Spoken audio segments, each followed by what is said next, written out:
বন্ধুরা প্লিজ আমার চ্যানেলটি সাবস্ক্রাইব করুন এবং পাশে থাকা বেল আইকনে ক্লিক করুন। অনেক দিন আগের কথা, এক সুন্দর রাজ্য ছিল পাহাড় আর নদীতে ঘেরা। সেই রাজ্যে রাজকুমারের নাম ছিল অরিন্দম।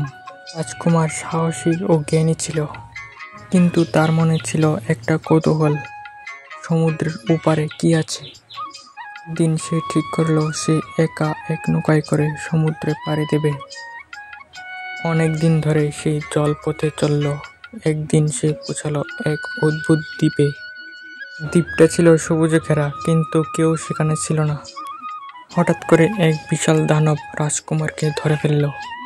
দানব বলল, তুমি আমার দ্বীপে কেন এসেছো? কেউ এলে আমি তাকে পাথর করে ফেলি। কিন্তু রাজকুমার ভয় না পেয়ে বলল, আমি সত্য খুঁজতে এসেছি, যুদ্ধ নয়। যদি তুমি আমাকে যেতে দাও, আমি তোমার বন্দীদের কারণ খুঁজে বের করব। দানব অবাক হয়ে গেল।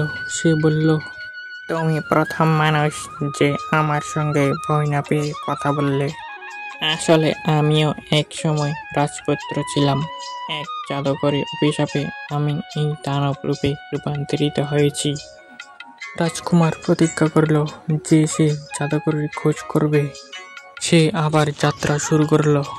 অনেক বাধা পেরিয়ে সে আবার জাদুকরের দ্বীপে গিয়ে পৌঁছালো। বুদ্ধি ও সাহস দিয়ে সে জাদুকরীকে পরাজিত করলো এবং দানবের অভিশাপ ভেঙে ফেলল। দানব আবার মানুষ হয়ে গেল। প্রাক্তন রাজপুত্র, রাজকুমার ও রাজপুত্র একসঙ্গে ফিরে এলো তাদের রাজ্যে।